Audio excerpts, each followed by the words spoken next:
K. Peters was born and raised in Rapid City, Manitoba, and now resides in Brandon with his wife Diane.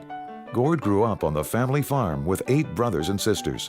He learned a lot of valuable lessons about community and work in those early days. It was exciting. We were always doing something. I think I learned a lot off my parents and my siblings. Being involved in community and talking to one another. I think the other thing that helped in the early years is that we based out of Brandon. Brandon is made up of some good entrepreneurs. We're not major corporations back then, we're individuals. So through my experience with the chamber and that, we got to rub shoulders with a lot of very successful business people that you could learn from. Gord and his partner Rick Hammond saw an opportunity in railway abandonment contracts and bid on 3 lines that CP was removing, hoping to get the 2 small ones. Lo and behold, 3 weeks later, CP phones and said, "You've been awarded 2 of the contracts."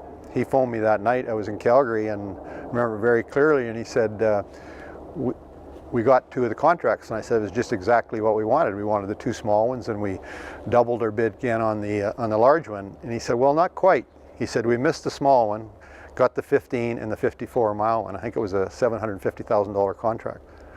That was the beginning of Can Do.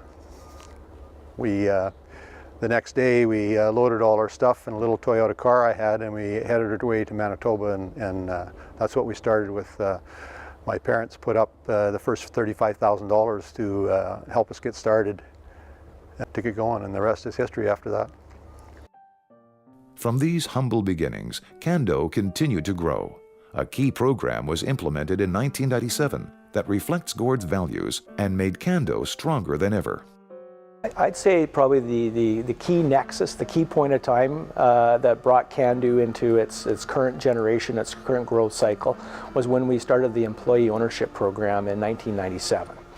And that employee ownership program, I would suggest to you, it's one of the best Canada-wide. It's a huge part of not only our ownership structure now, but it's a huge part of our culture of our company. Over half our company is owned by the rank and file employees. We have, it's helped our longevity, it's helped our culture, it's helped our ownership approach to our business. It's really who we are. I'd suggest to you that that's one of Gord's most significant legacies in our company, but it's also created an example that I think will stand up well for any company that wants to have an employee ownership program. Every time we grew that we needed something more, whether it's more capital, how do we get our people involved, things like that, we adjusted as we went along over the 35 years, and that's what, you know, is once again, that's the key to our success.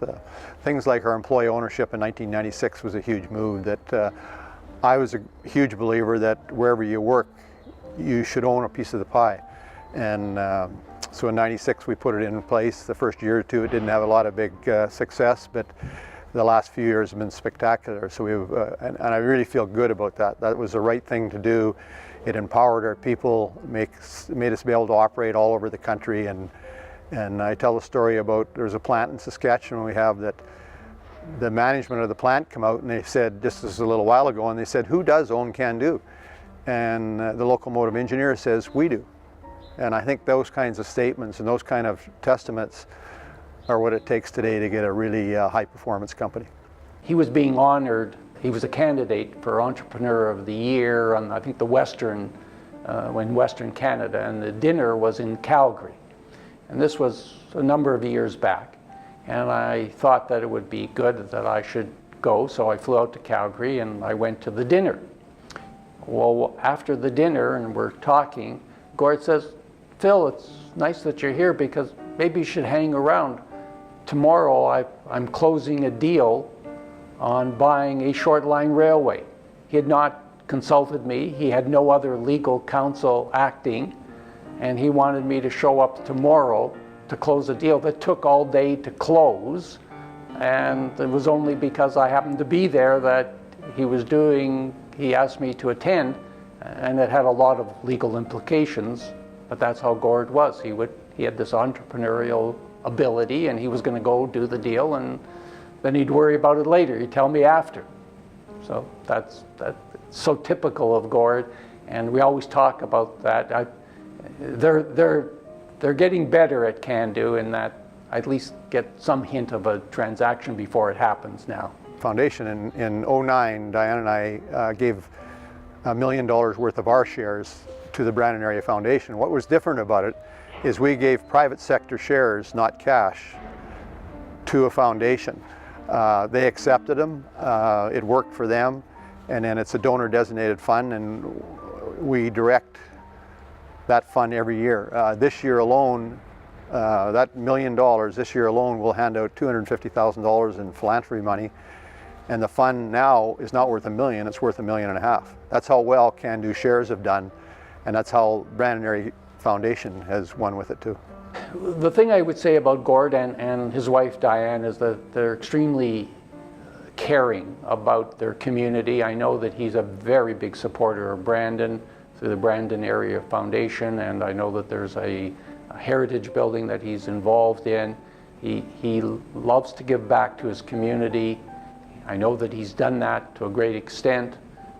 They're very family oriented. He loves to show me the pictures of his grandchildren when we get together.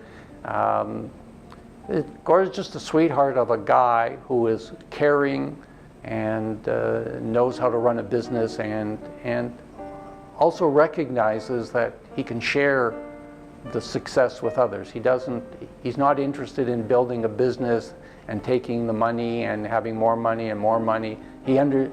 He's comfortable, he likes what he wants to do, and he wants to share it with both his employees and with the community, and I think he takes a huge amount of pride in the business that he's built.